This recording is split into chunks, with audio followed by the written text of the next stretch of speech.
பொதுவா இந்த மூட்டு தேய்மானம் வந்து ஆரம்ப காலங்கள்ல சின்ன அவங்களோட நடை மாறுறது, வந்து கொஞ்சம் அவங்களுடைய இதை நம்ம செக் பண்ணி பார்த்தோம்னா, ஒரு கால் உயரமா, ஒரு கால் வந்து ஒ குட்டையா இருக்கிற மாரி இருக்கும். அவங்கள செக் பண்ணி பார்த்தோம்னாவே. இல்ல ஏதாவது நடந்து போகும்போது கால் இடர்றது, எங்கேயாவது ஏமாந்து அவங்க ஜம்ப் பண்றது. இந்த ஒரு சில காரணங்கள்னால அவங்களுக்கு வந்து அந்த பிறழ்ச்சி இருக்கும். அத சரியா அவங்க கவனிக்காம அப்படியே நடப்பாங்க. நடக்க நடக்க காலப்போக்குல மூட்டுகள்ல வந்து மெல்ல அங்க ஒரு இறுக்கமும், பிடிப்பு வந்து இருந்துகிட்டே இருக்கும். அத அலட்சியமா கருதி அவங்க என்ன பண்றாங்க, அப்படியே நடக்க ஆரம்பிக்கிறாங்க. அப்போ வலி கொஞ்சம் தீவிரமாகும்போது, ஏதாவது எண்ணெய்கள் போடுறது, அதேபோல வந்து மாத்திரைகள் வாங்கி சாப்பிட்றது. இப்போ பெரும்பாலும் நேரடியா ஒரு மருத்துவர வந்து எடுத்தோனே யாரும் போய் பார்க்குற நேரா மெடிக்கலுக்கு போயிடுறாங்க.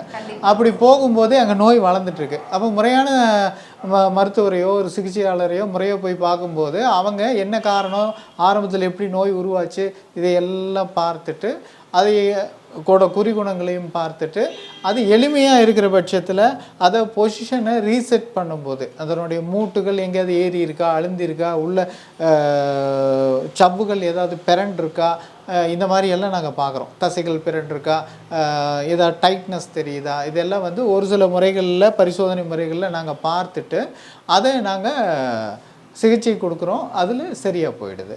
அதில வந்து உங்களுக்கு தீவிர நிலை போக போக போக தான் அவங்களுக்கு தேய்மானம் ஆரம்பிக்குது. மூட்டினுடைய இடைச்சவ்வுகளினுடைய அளவு குறையுது. உள்ளே வந்து இந்த சைனோவியல் ஃப்ளூயிடோட அளவு குறையுது. இதெல்லாம் வந்து அது வந்து காலப்போக்கில் அவங்க தெரியாமல் வளர்த்துடுறாங்க. அப்புறம் ஒரு சில நோயின் காரணமாக கூடுதலாக சேர்ந்து அது பாதிக்குது.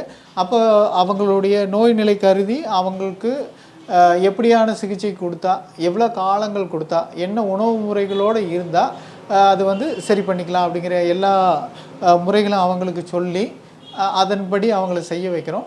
பெரும்பாலும் மூட்டு வலிகளை குறைச்சிடுறோம். ஆனால் தீவிர மூட்டு வாதம், அதாவது நல்ல தேய்ந்த நிலையில், இந்த கீழ் எலும்புகள் இந்த எலும்புகள்லாம் வந்து வளைஞ்ச நிலையிலலாம் வராங்க அப்படின்னா, அவங்களையெல்லாம் நாங்கள் வந்து அறுவை சிகிச்சை போய் பண்ணிக்கோங்கன்னு சொல்லிடுறோம். ஆமாம். ஏன்னா அவங்க வரும்போதே தீவிர நிலையில் வராங்க. நமக்கு வந்து நம்மளுடைய வர்ம சிகிச்சையில் இந்த அளவு கையாளலாங்கிற நிலையில் தான் நம்ம அதை எடுக்கிறோம். அதை மட்டுமே பண்ணுறோம். நல்ல பலன் கிடைக்குது.